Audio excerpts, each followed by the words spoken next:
Well, I have shared before some of the different jobs that I've had throughout my life, and I was thinking about the organizations that I worked for.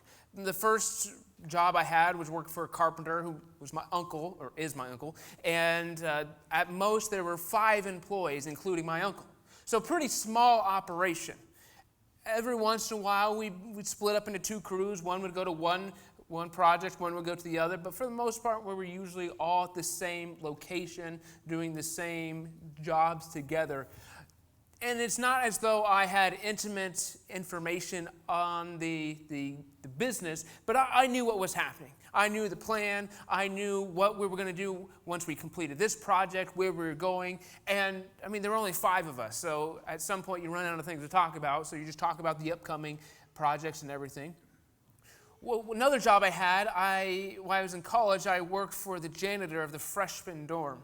The college I went to was Olivet Nazarene University, so I was connected to the university. It's part of the Nazarene denomination. It was a college that my parents graduated from, my sisters had graduated from. I was there, met my wife there, Hannah. So an organization that I believe in, I'm committed to, that I see benefit in. But still an organization that has several thousand employees. And I was working part-time in the freshman dorm cleaning the sinks. And I'd clean the sinks, the mirrors, take out the trash, refill the toilet paper and the paper towels. A pretty easy job, about 2 hours a day. But from the organizational standpoint, I didn't have much connection to what the organization was doing. I was focused on a real small piece in a somewhat large organization, but an organization I believed in. Then after college, I worked as a teller for what was PNC Bank, which at the time was one of the top 5 banks in regards to total assets in our country. So a very large, multinational conglomerate, a huge bank, and I was a part-time teller. It was a really good job, good pay, good benefits, flexible hours, had everything that I needed. But I was a real small piece in this giant cog. And not as though PNC ever treated me poorly or anything of that nature, but I think about those 3 jobs in particular, of how I felt connected to the organization, how I felt my knowledge of the organization was, and how I was valued in the organization. And you have those types of past memories, or currently you're in situations where you're trying to see how that might apply to you. But what I'm getting at is I'm curious as to how I, as a follower of Jesus, should respond in these various circumstances. Because sometimes when we're working for an organization like PNC Bank, a huge conglomerate, we can say we're working for the man, right? And then we don't care. We can be indifferent to what they're doing, and we can be very inwardly focused and very selfish. Now, regardless of what job you have, you should get paid for your work, right? So there should be benefits that you are receiving because you are giving a service to the company. But it's a difference of how we approach it. So whether I was working for my uncle with a 5-person crew, or probably hundreds of thousands of employees with PNC Bank, I still need to make sure I have the correct mentality. And I think we find that mentality in Colossians chapter 3 when the Apostle Paul is writing. He starts in verse 23. He says, "Work willingly at whatever you do as though you are working for the Lord rather than people. Remember, the Lord will give you an inheritance as your reward, and that the master you are serving is Christ." Now, in this section where Paul is talking, some of your Bibles may list this heading as rules for Christian households. And there's the concepts of trust, of obey, of love, of submit that Paul is communicating. That's the rules for what it means to live as a community of believers, of those who follow Jesus. Now, one of the things I think we get caught up on is this word submit. I don't think we like that word. It's not something in most situations we really enjoy. Now, there are certain settings we recognize that, we know our place and we know our role and those types of things. But I think part of why this word submit is not necessarily something we enjoy is because I don't think we understand the full ramifications of what we're called to do. Because when we talk about submit, particularly when the Apostle Paul talks about submit, when we get to him, we come back to the Ephesians 5 passage where it says, wives, submit to your husbands. And then we're like, all right, how does this work?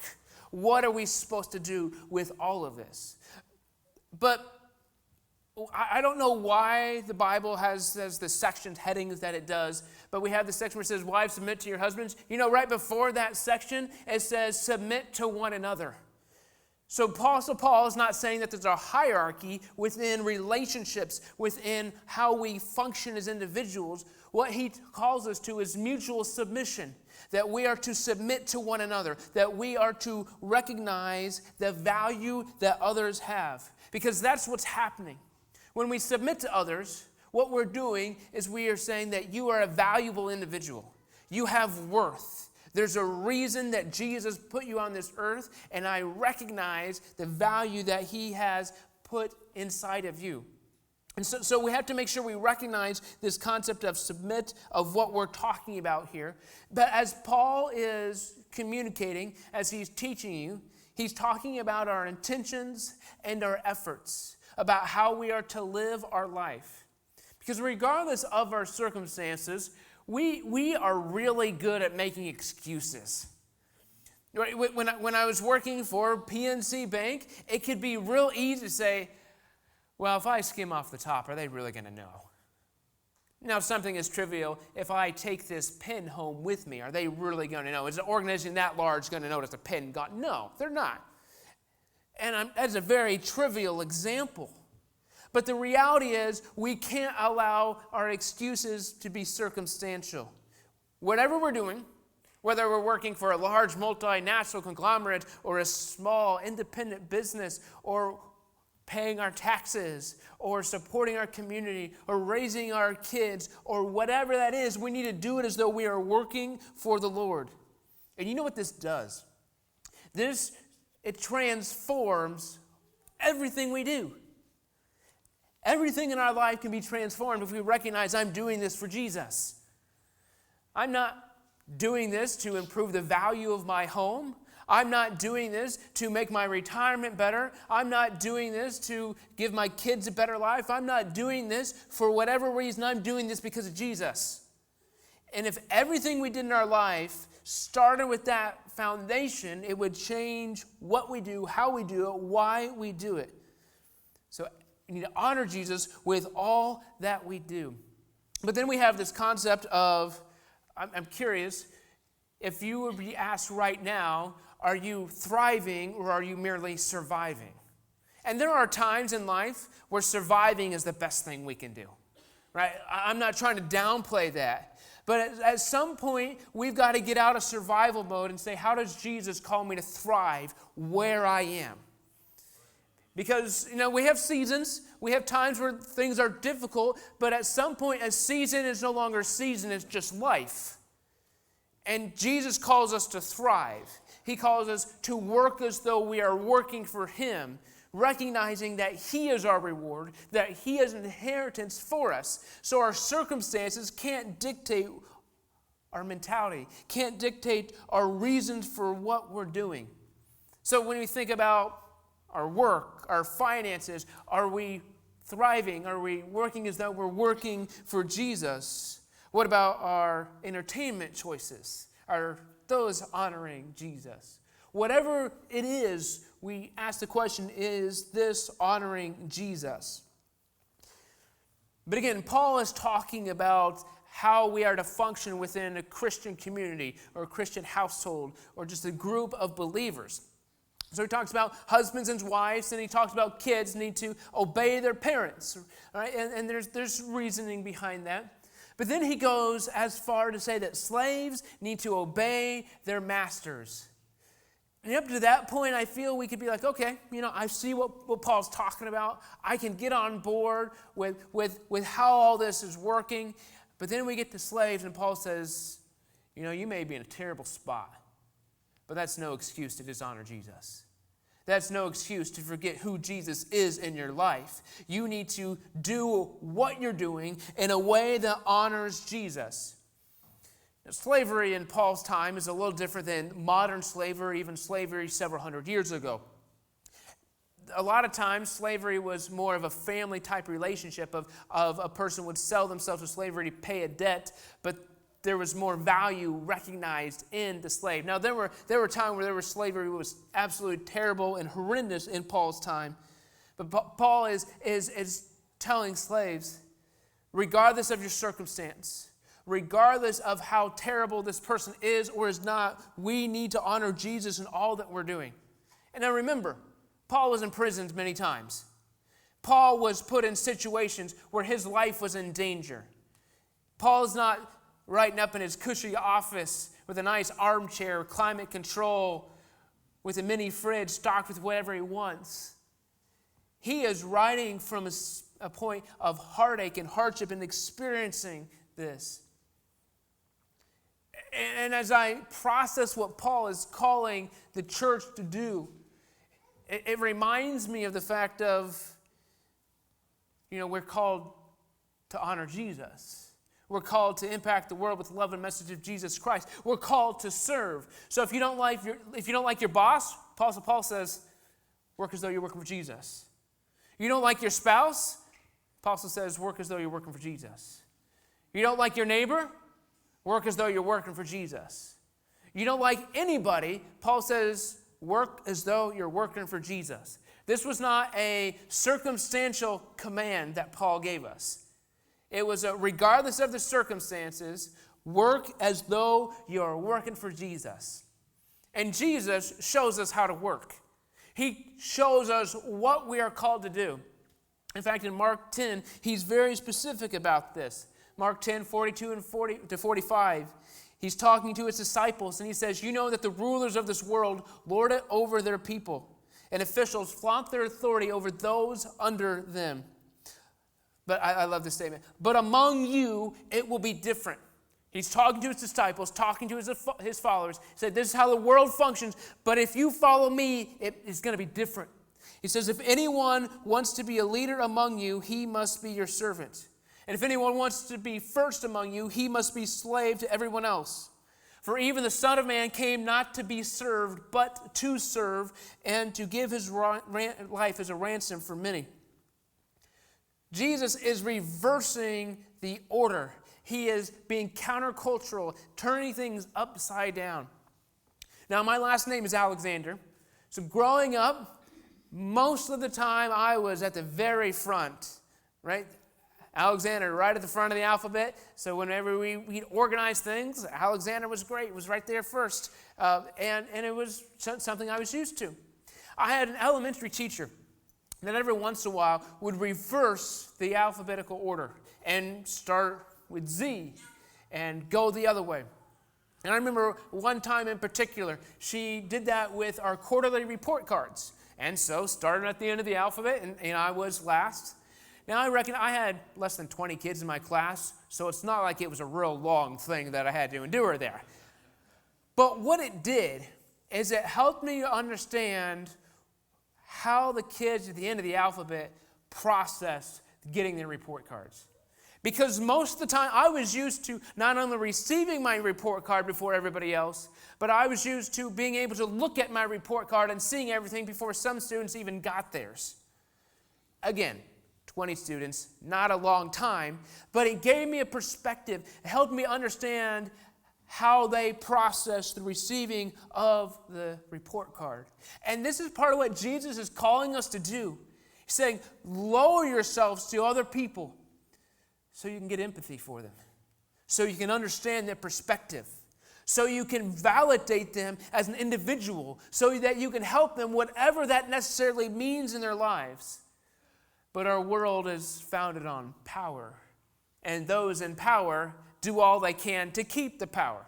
And I'm not trying to speak overly negative or critically, but we recognize that those who have power tend to exploit those that don't.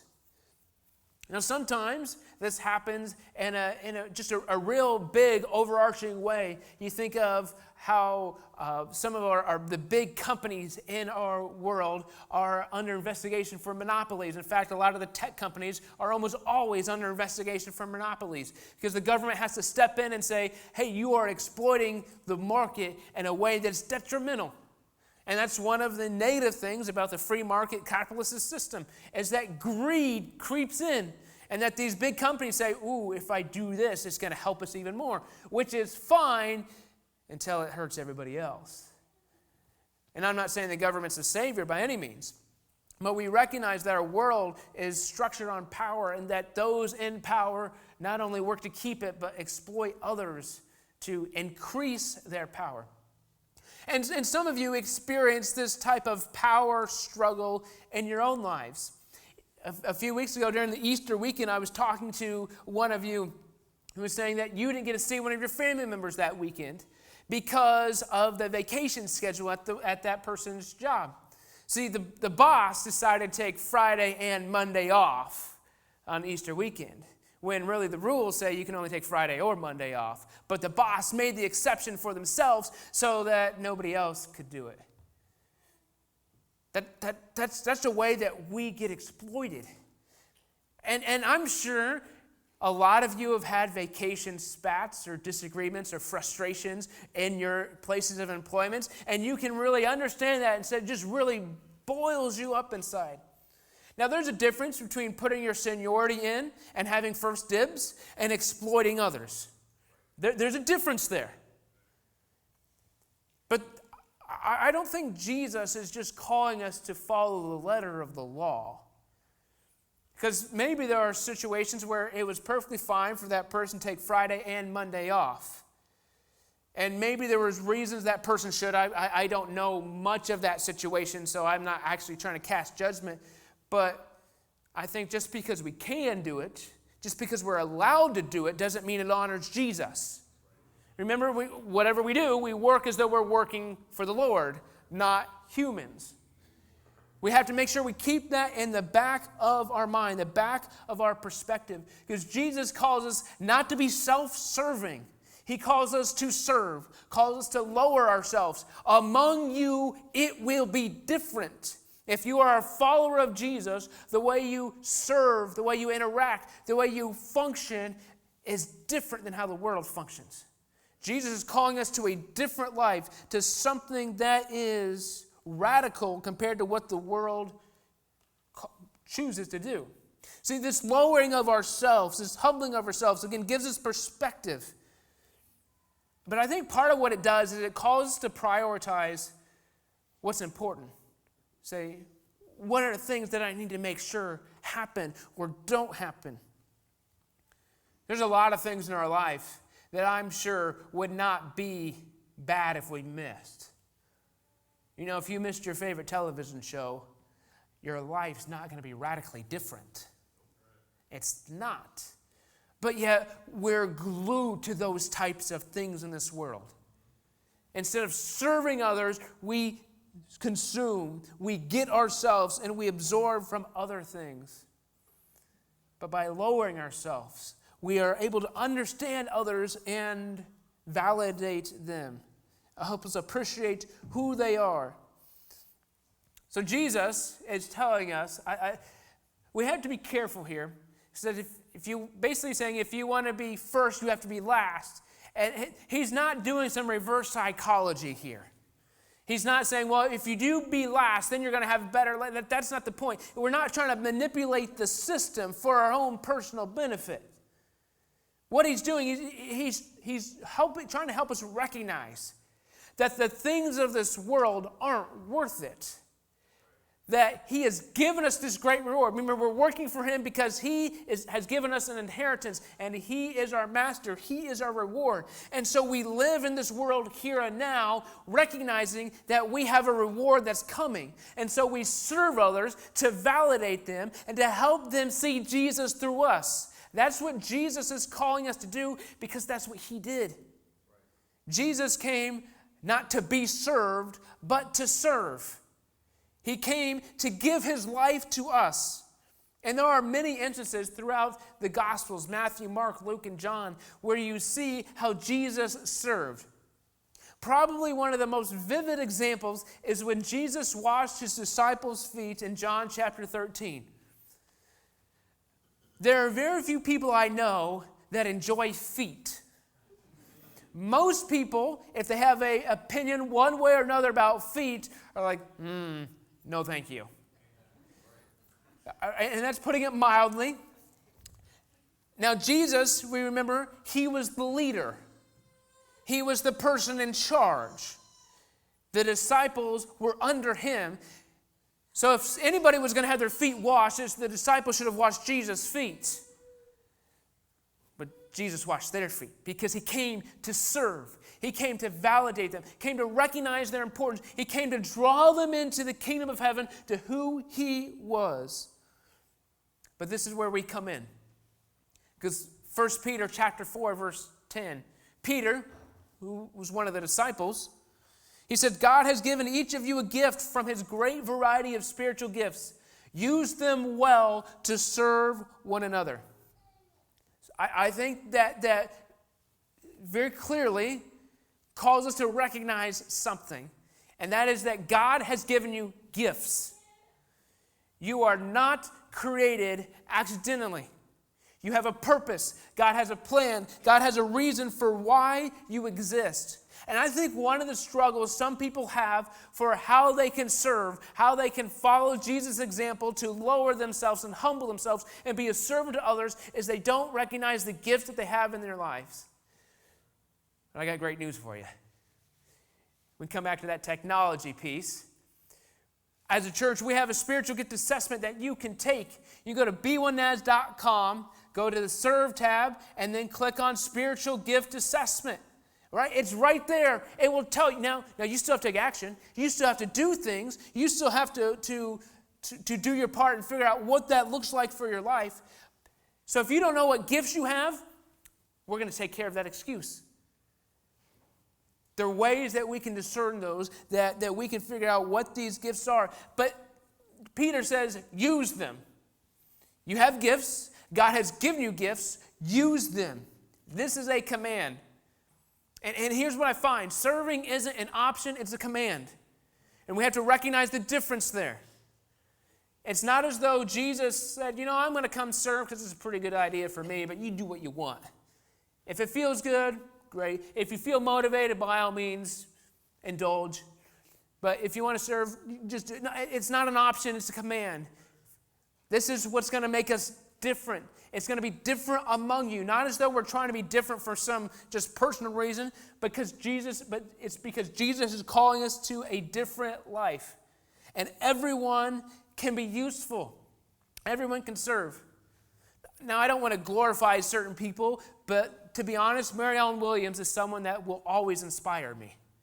Some of you may remember Mary Ellen Williams, good friends with her. At 95 years old, she still was serving the church. She was still part of the Shared Blessings ministry, hanging up clothes on a hanger. She was still part of the cord ministry, straightening bags. She found a way to serve at 95. And I don't believe anyone present in the sanctuary is over 95 today. But I think about her life. Serving at 95 was likely a lot different than serving when she was 25. Which was likely a lot different than when she was 55.